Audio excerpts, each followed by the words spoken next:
Sir जब भी कोई फ्रेंड या कोई भी आता है हमारे पास, तो वो अपनी प्रॉब्लम्स लेके आता है, तो हमारे पास उसका क्विक सोल्यूशन होता है। उसकी बातों को लेके, उसकी बातों को बेस बना के हम उसका क्विक सोल्यूशन दे देते हैं। लेकिन जब बात अपनी बारी आती है कि हमारे साथ कोई प्रॉब्लम होता है, तो हम फंस जाते हैं वहाँ पे। हमें समझ में नहीं आता है कि हम करें तो क्या करें, तो इस सिचुएशन को कैसे डील करें। आप में से कोई है जो जवाब देना चाहेंगे? हम सामने वाले को बता रहे तू ये कर ले, तू वो कर ले, पर हम उसकी जगह पर नहीं है। हमारा माइंड तब भी कहीं ना कहीं चल रहा होता है कि ठीक है कोई नहीं।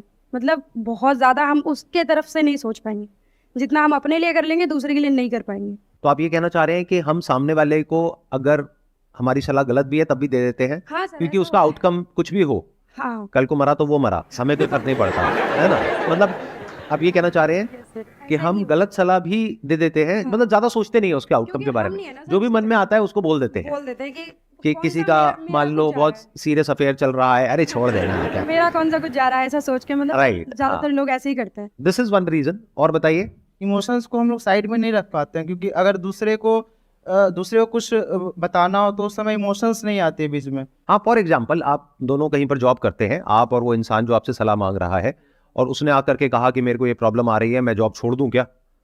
तो आप उसको कहोगे हाँ छोड़ देना, क्या फर्क पड़ता है। लेकिन अगर खुद छोड़ने की बारी आएगी तो तो पहले सोचेंगे कि अगर पैसे नहीं आएंगे तो क्या करेंगे, क्योंकि उससे कनेक्टेड रहता है सारा कुछ। राइट। और उसको क्या बोलेंगे अगर वो कहेगा ये बात कि अगर पैसे नहीं आए तो मैं क्या करूंगा? वो कहेगा तू तो ये कर लेगा, तू वो कर लेगा, तू ये ऐसे ये सोच रहा है। मतलब उसको हम कुछ भी बोल के अपना पीछे छुड़ाएंगे ताकि वो बंदा हमारा सर ना खाए। और हम खुद की जब बारी आएगी तो हम बहुत ही बारीकी से सोचेंगे कि ये करने के क्या प्लस माइनस है और नहीं करने के क्या प्लस माइनस है। तो यहां पर दो फैक्टर्स आ रहे हैं। एक है जब हम किसी और को सलाह देते हैं तो हम ज्यादा सोच समझ करके नहीं देते हैं, कुछ भी बोल देते हैं, सामने वाला भाड़ में जाए, आपको क्या फर्क पड़ता है। That is one. सेकेंड, कि जब आप खुद अपने आप को कोई सलाह देते हैं तो उसमें इमोशंस बीच में आ जाते हैं, जो गलत नहीं है पूरी तरह से, क्योंकि हो सकता है कि जो आप डिसीजन लेने वाले हैं वो लेने में आपको बहुत डर लग रहा है, तो उस डर के पीछे कोई एक्चुअल रीजन है कि अगर वो डिसीजन आपने लिया, फॉर एग्जांपल जॉब छोड़ देगा, तो एक्चुअल में आपको नहीं पता कि अगले महीने आप अपने बच्चों की स्कूल की फीस कैसे दोगे, या क्रेडिट कार्ड्स के बिल इतने बढ़ चुके हैं वो कैसे दोगे। तो वो कोई हवा में नहीं है डर, किसी भूत प्रेत से आप नहीं डर रहे हो, रियल प्रॉब्लम है जिससे डर रहे हो। तो करना क्या चाहिए, चाहे किसी और को सलाह दो, चाहे खुद अपने आप को सलाह दो, आराम से ठंडे दिमाग से बैठ करके एक प्रॉब्लम का सॉल्यूशन निकालना चाहिए। मतलब मैं ये नहीं कह रहा कि उसको गलत सलाह दो और खुद को सही सलाह दो, नहीं, हमेशा सही सलाह दो। अगर कोई भी आकर के आपसे कोई बात कर रहा है या कर रही है और वो डिसीजन बहुत बड़ा है, छोटा मोटा है तो फर्क नहीं पड़ता, बट अगर वो डिसीजन बहुत बड़ा है तो आराम से बैठो, समझो कि उसकी क्या प्रॉब्लम है, उसके माइंड में क्या आ रहा है, उसको समझ करके। जैसे अभी मैं आप लोगों से समझ रहा हूं, अब मुझे नहीं पता था इस क्वेश्चन का ये आंसर निकल करके आने वाला है, लेकिन स्टेप बाय स्टेप हम आगे बढ़े तो हर एक पर्सपेक्टिव से चीजों को समझने की कोशिश कर रहे हैं, जो हो सकता है आज से पहले पूरी दुनिया में इस तरीके से इस प्रॉब्लम को किसी ने नहीं देखा होगा। राइट। आप जाकर के किसी और से पूछोगे, कोई और है यहां पर बैठा हुआ है, वो क्या कहेगा, अच्छा ये होता है, तो ठीक है। इसके पीछे जो रीजन है वो ये है कि आप जब किसी और को सलाह देते हो तो आप डिटैच होकर के देते हो, उसमें आपके इमोशंस बीच में नहीं आते हैं, तो आप सही सलाह देते हो। लेकिन जब खुद की बारी आती है तो इमोशंस बीच में आ जाते हैं, इस वजह से आप सही डिसीजन नहीं ले पाते हो। कि कितना सुपरफिशियल लेवल का आंसर है। ये आंसर सुनने में आपको बड़ा अच्छा लगेगा कि हाँ मेरे को मेरी प्रॉब्लम का सॉल्यूशन मिल गया, बहुत ही बेकार सॉल्यूशन है ये। इसमें बहुत सारे फैक्टर्स को हमने कंसिडर नहीं किया, उसको इग्नोर कर दिया। जैसे एक बहुत बड़ा फैक्टर ये है कि क्या जो इमोशंस हैं वो बुरे हैं क्या, बिल्कुल ही बेसलेस हैं क्या उसके पीछे कोई रियलिटी है इमोशंस के पीछे, या साइकोलॉजिकल फियर्स हैं। देखो, एक होता है एक्चुअल फियर, एक होता है साइकोलॉजिकल फियर। तो अगर किसी और को सलाह दे रहे हो तो वहां पर भी समझो और ब्रेक डाउन करो चीजों को। अब आप कहोगे उसमें मेरा क्या फायदा है, अरे आपका ये फायदा है, अगर आज आप उसको अच्छे से गाइड कर रहे हो तो कल खुद को भी अच्छे से गाइड कर पाओगे। मतलब हम क्या कर रहे हैं, हम दो एक्सट्रीम्स में ऑपरेट कर रहे हैं। जब कोई और हमारे पास सलाह लेने आता है तो बहुत ही घटिया लेवल की सलाह हम फटाफट से दे देते हैं उसको, बिना डिटेल में समझे कि उसकी लाइफ की एक्चुअल में प्रॉब्लम क्या है, कि वो किस स्टैंड पॉइंट से क्या पूछ रहा है या पूछ रही है। हम कुछ भी सलाह दे देते हैं जल्दीबाजी में। तो एक हो गया, जल्दीबाजी में हमने कुछ भी सलाह दे दी, और जब खुद की बारी आती है हम कोई डिसीजन ही नहीं ले पाते हैं। तो दोनों ही गलत हो गया ना। मैं क्या कह रहा हूं, चाहे कोई और हो चाहे आप खुद हो, हमेशा हर पहलू को देख करके सोच समझ करके फिर डिसीजन लेना चाहिए। मतलब उसमें प्रैक्टिकलिटी का भी रोल है, इमोशंस का भी रोल है, डिजायर का भी रोल है, फियर का भी रोल है, रिस्क एनालिसिस भी है, वेरी इंपॉर्टेंट। क्योंकि जब भी कोई बड़ा डिसीजन होता है तो साथ में बड़ा रिस्क होता है। अगर कोई रिस्क नहीं है तो वो छोटा डिसीजन है, तो वो कर लो, चाहे खुद हो चाहे किसी और की बारी हो। बट अगर कोई बड़ा डिसीजन है तो बड़े लेवल पे सोचना पड़ेगा। अब सवाल उठता है, ऐसे सोचते कैसे हैं? अपनी थिंकिंग को ऐसा कैसे बनाएं कि अगर कोई प्रॉब्लम है तो हम उसकी हर साइड को देख पाए, या ये कह लो हर साइड को तो कोई भी नहीं देख सकता, because thought bye it's very nature is limited. लेकिन जितना हो सके एक प्रॉब्लम को हम ज्यादा अच्छे से समझ सके, फिर उसका सोल्यूशन निकाले। तो ऐसा कैसे होता है? ऐसा होता है क्वेश्चंस पूछने से, आंसर देने से नहीं।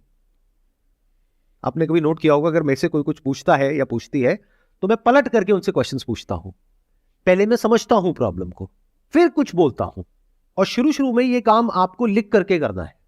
यानी अगर कोई इंसान आपके पास सलाह लेने के लिए आया, या फिर अगर आपको खुद के लिए कोई डिसीजन लेना है, तो एक पेपर पेन लो, उसमें इधर लिखो प्लस, इधर लिखो माइनस, कि इस डिसीजन को लेने के क्या प्लस है क्या माइनस है। उसके साथ में बैठो। उस इंसान के लिए वो डिसीजन बहुत इंपॉर्टेंट है। 2 मिनट में मत बोलो उसको कुछ भी करने के लिए, हो सकता है उसकी पूरी लाइफ खराब हो जाए। और फिर धीरे धीरे क्या होगा, अगर आप इस तरीके से काम करने लग गए, यानी लिख करके अपने माइंड को क्लियर करने लग गए, तो धीरे धीरे आपकी माइंड में ही प्लस माइनस एकदम से आ जाएंगे।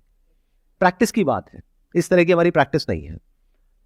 हम लोग क्या गलती करते हैं कि अगर कोई हमारे पास में आता है सलाह लेने के लिए, तो फटाफट से सलाह दे देते हैं, चाहे उसका हमको कोई नॉलेज है या नहीं है, एक्सपीरियंस है या नहीं है। जैसे कोई आया कि ये बिजनेस करना चाहिए, अब आपको बिजनेस के बारे में ABCD भी नहीं पता, नहीं ये बिजनेस तो बेकार है। हो सकता है वो बिजनेस बहुत बढ़िया हो। या फिर कोई आया कि मेरे माइंड में बिजनेस आइडिया आ रहा है, मैं कर लूं क्या? हाँ कर ले बहुत बढ़िया है। आपको क्या पता बिजनेस के बारे में? क्यों बोल रहे हो, क्यों जवाब दे रहे हो? उसको बोलो भाई एक काम कर, मेरे कॉन्टैक्ट में ये है या तेरे कॉन्टैक्ट में ये है, इनको बिजनेस के बारे में पता है, चल हम दोनों मिलकर के उनके पास चलते हैं और पहले हम इस बिजनेस प्लान को जो तेरे माइंड में है लिख करके इसके प्लस माइनस निकालते हैं अपने स्टैंड पॉइंट से, फिर उनके स्टैंड पॉइंट से समझेंगे, फिर डिसीजन लेंगे कि करना चाहिए नहीं करना चाहिए, करना चाहिए तो कितना पैसा लगाना चाहिए। तू कह रहा है कि इसमें 20 लाख रुपए लगेगा, क्या कोई ऐसा तरीका है कि 2 लाख में काम हो जाए ताकि रिस्क कम हो जाए? क्योंकि अगर 20 लाख चला गया तो फिर तू आगे क्या करेगा? तो कभी भी किसी को गलत सलाह मत दो जिंदगी में। गलत सलाह क्या होती है? गलत सलाह सिर्फ यह नहीं होती है कि आप जानबूझ करके उसका कुछ बुरा कर रहे हो। गलत सलाह यह भी होती है कि बिना एक प्रॉब्लम को समझे आप किसी को सलाह दे रहे हो। मैं आपको प्रैक्टिकल एग्जांपल देता हूं। कोई आपकी फैमिली में या आपके फ्रेंड सर्कल में बीमार है, उसका मानो पेट खराब हो गया है या खांसी जुकाम है, कुछ भी है, आप जाओगे फटाफट से जाकर के उसको सलाह दे दोगे, भाई ये ले ले ठीक हो जाएगा। Based upon what? कि मैंने ये लिया था मैं ठीक हो गया था, तो तू भी लेगा तो तू भी ठीक हो जाएगा। अरे उसकी प्रॉब्लम और आपकी प्रॉब्लम सेम है क्या?